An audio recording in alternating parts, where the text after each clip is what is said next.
Hello there. I wanted to show you how my friend KITT works. Oops, I'm just going to run through the trees there. And he doesn't neck rein, so be warned.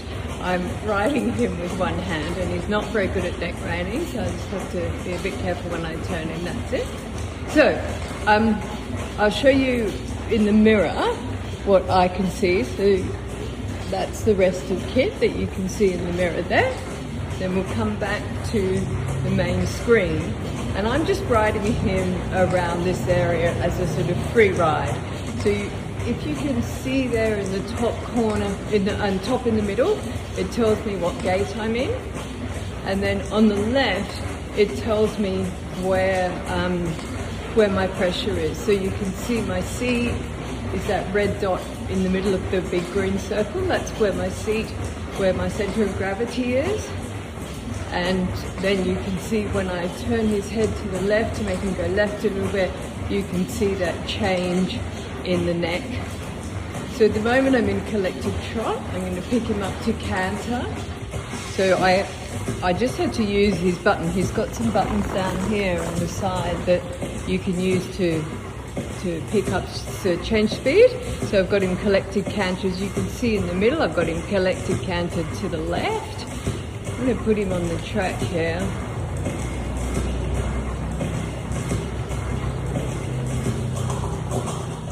You can hear the slight change in his footfall as he goes on the dirt track. But this simulator is so good for getting riders' positions right. So you can see here, this horse will canter all day, so there's never any risk to the horse's welfare.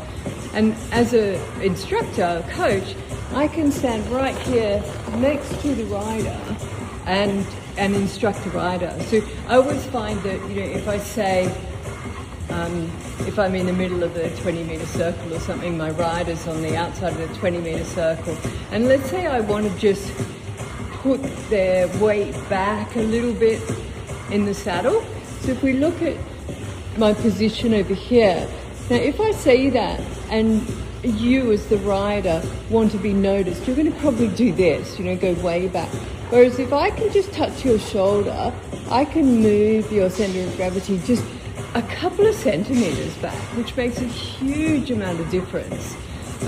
So it's really great for that. It's really great for riders to be able to adjust their position and feel what that feels like, what it should feel like before they test that out on the horse. This simulator can do high-level dressage movements, so he can do flying changes, and he can do PO there. He just did a flying change to the right for me, and all I had to do was slide my left leg back. So we'll see if we can do that again. If we look up in the top left column, there we go. He went over, now his left lead canter. We'll get him to do another flying change. There he is, his right lead canter.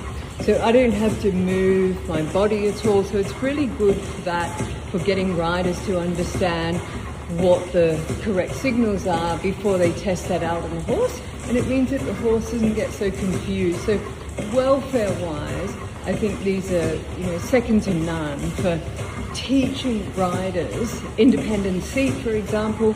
So, I quite often just put KITT on a good course like that, and then you can do exercises. You can circle your arms. You can really think about having an independent seat and work on not relying so much on those reins. So I highly recommend them. I know there aren't enough of these simulators even in the world. I'm in Australia and there are only a couple of kits in Australia. I think there's also a couple of eventing simulators from Racewood. They're made by Racewood in the UK. Fabulous company, fabulous things. If you can get hold of one, if you can get time on one, I highly recommend it. Thanks, bye.